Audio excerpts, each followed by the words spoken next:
आप सभी साथियों को मेरा नमस्कार। साथियों, आइए देखते हैं शिक्षा विभाग एवं रोजगार संबंधित आज की कुछ महत्वपूर्ण अपडेट। पहली अपडेट है सामान्य तबादला शुरू करने की मांग। जी हाँ साथियों, सामान्य तबादला शुरू करने की मांग शिक्षकों की ओर से उठाई जा रही है, क्योंकि म्यूचुअल का पेयर नहीं मिलने से जो है उनके ट्रांसफ़र नहीं हो पाते हैं। जिले के अंदर जो है सामान्य ट्रांसफ़र शुरू करने की मांग जो है शिक्षकों की ओर से लगातार उठाई जा रही है। वहीं शिक्षा मित्रों का मानदेय कब बढ़ेगा, हाईकोर्ट ने इस संबंध में जो है राज्य सरकार से जानकारी मांगी है।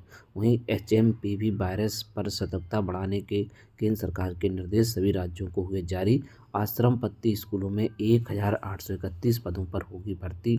वहीं दिल्ली चुनाव और पुलिस भर्ती को लेकर के आज की समाचार पत्रों में बड़ी अपडेट रही है। वहीं कस्तूरबा गांधी बालिका विद्यालयों में जो है कई जनपदों से लगातार भर्तियों के जो है विज्ञप्तियां जारी की जा रही हैं। तो चलिए देखते हैं आज की सभी खबरें विस्तार से। वहीं 5 फरवरी को वोट डालेंगे दिल्ली वाले, 8 फरवरी को आएंगे नतीजे। लागू हुई आचार संहिता, जानबूझ कर बुधवार को एक ही फीस वोट में रखी गई ताकि अधिक से अधिक लोग वोट डालने के लिए बाहर आए। सीईसी ने इन मुद्दों पर कहा है बजट में दिल्ली के लिए घोषणा नहीं की जा सकती है। दिल्ली में ऐसे वोटर्स की संख्या।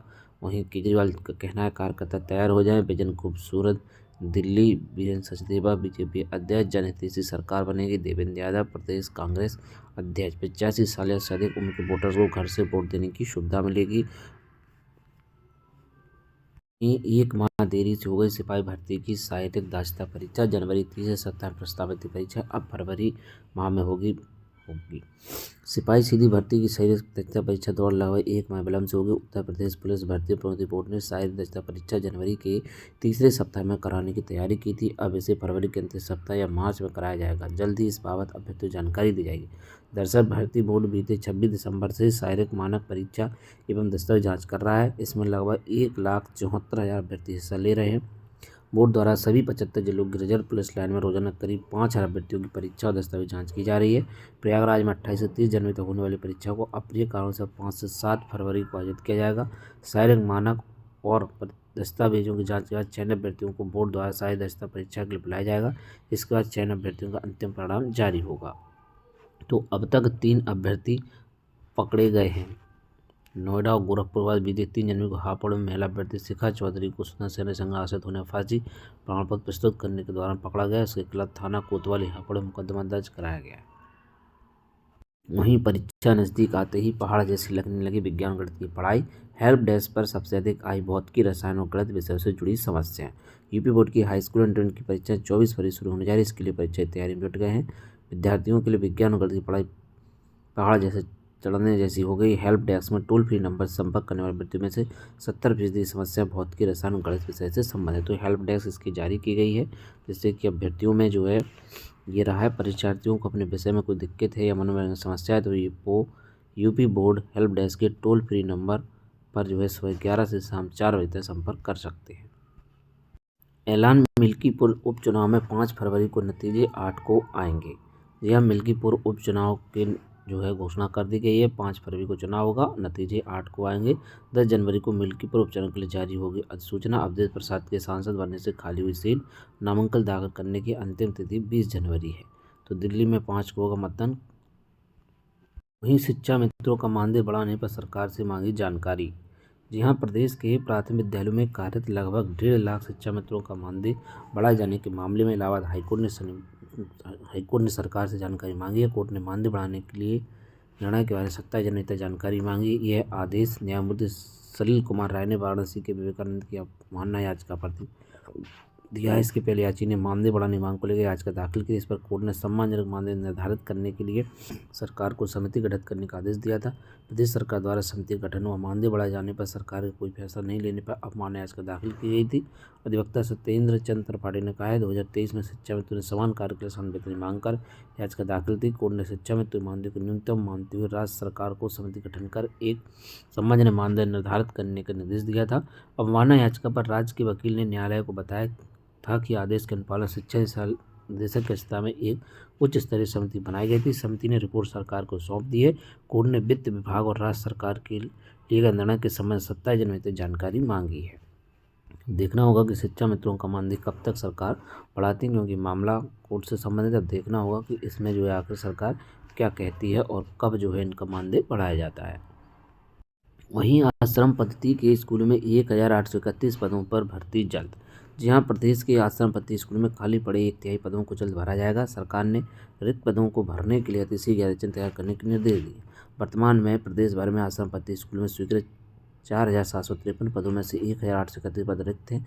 इसमें प्रवक्ता, सहायक अध्यापक करीब 1000 पद भी खाली पड़े हैं, जबकि प्रधानाचार्य एवं उप प्रधानाचार्य के सैकड़ों पद भी खाली हैं। इसके अलावा शिक्षेतर कर्मियों के पद भी बड़ी संख्या में रिक्त हैं। प्रदेश भर में आश्रम पद्धति के 109 स्कूलों में हैं और प्रवक्ता के 431, सहायक अध्यापक के 409 पद रिक्त हैं, जबकि प्रधानाचार्य के 3 और उप प्रधानाचार्य के 4 पद खाली हैं। वहीं लाइब्रेरियन के 97, वरिष्ठ सहायक के 58, कनिष्ठ सहायक के 149, छात्रावास सहायक के 61 और फार्मासिस्ट तथा नर्स के 37 पदों के अलावा पत्रवाहक या माली के सभी 194 पद खाली हैं। इसी प्रकार से मैस हेल्पर के सभी 194 और चौकीदार सह स्वीपर के भी सभी 194 पद रिक्त हैं। तो आश्रम पद्धति स्कूलों में जो है ये स्थिति है और इसमें जो है शीघ्र भर्ती करने पर जो है यहाँ पर सुधार हो सकता है।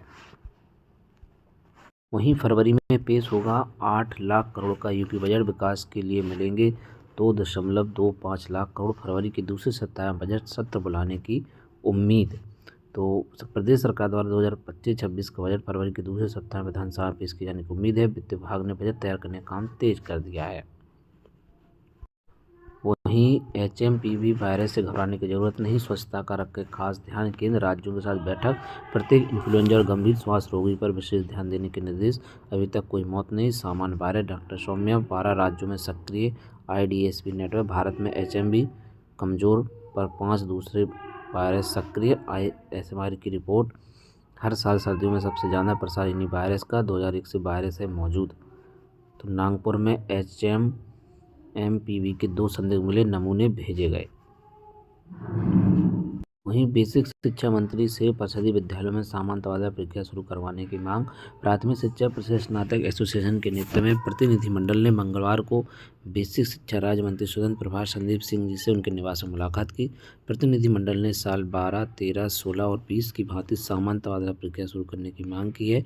एसोसिएशन के प्रांतीय अध्यक्ष विनय कुमार सिंह ने इसके साथ ही जिले के अंदर भी समान तबादले विकासखंड स्तर पर स्थानांतरण नीति जारी करने की मांग की। उन्होंने मंत्री को बताया कि परस्पर तबादले में काफ़ी शिक्षक जोड़ा न बना पाने के कारण तबादले से वंचित रह जाते। ऐसे में कई शिक्षक 10 साल से ज़्यादा से इंतजार कर रहे हैं। ऐसे विभाग को उनके बारे में भी सोचना चाहिए। उन्होंने बताया कि मंत्री ने इस बात सकारात्मक कार्रवाई का आश्वासन दिया है। विनय सिंह ने मंत्री जी से भी कहा है कि परिषदीय विद्यालय जिले के अंदर और एक से दूसरे जिले में तबादले के जायज शासनिक क्रम में प्रक्रिया भी जल्द शुरू की जाए।